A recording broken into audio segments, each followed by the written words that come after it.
This is a very good question. The classic high volume versus low volume debate. What's better for muscle growth?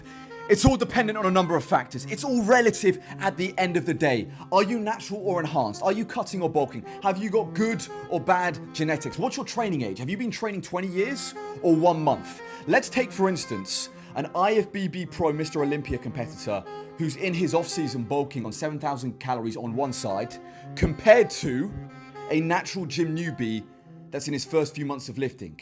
Who's going to be capable of handling more volume? Obviously the IFBB Pro Mr. Olympia competitor.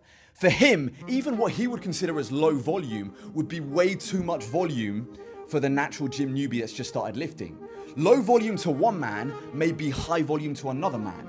Low volume to the Mr. Olympia competitor is going to be way too much volume for the gym newbie that's just started training because he's not going to be adequately capable of recovering from it. And at the end of the day, volume all comes down to your ability to recover from that said volume. If you can recover from high volume, then you can do high volume. A lot of people come at me and say, you train with too much volume, you're not going to grow, you're not going to build muscle. I've been training like this for 8 years, and my body has adapted over time to be able to recover from this volume. I did not start training from day one with this kind of volume. I slowly built it up over time to the point now where my body's adapted and is more capable of adequately recovering. If you're a gym newbie just starting training, do not train with my level of volume because you're not going to be able to recover. And if you can't recover, you can't build muscle because the muscle building process happens during recovery. That is the most important part of building muscle, not in the gym, it's outside the gym during the recovery process. But let's take two people, for example, in exactly the same situation, okay? Let's take Arnold and Dorian, who are both enhanced, who both have elite genetics. One trained with high volume, Arnold would be in the gym for 4 hours a day.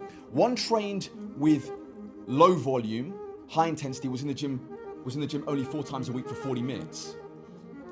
But they both won Mr. Olympia. They were both successful. They both produced the same end result, which was being the best bodybuilder in the world. So what does it matter? At the end of the day, it doesn't matter if you do high volume or if you do low volume, high intensity. Ultimately, what matters is the end result. And there's guys out there like Arnold that trained high volume that still built incredible physiques and won Mr. Olympia titles. There's guys out there like Dorian who did lower volume, weren't in the gym that many times a week, and still won the Mr. Olympia. So what does it matter if the end result is on point? Ultimately, high volume versus low volume, it's all relative. The most important thing is your ability to recover from that volume, and whatever works for you, works for you.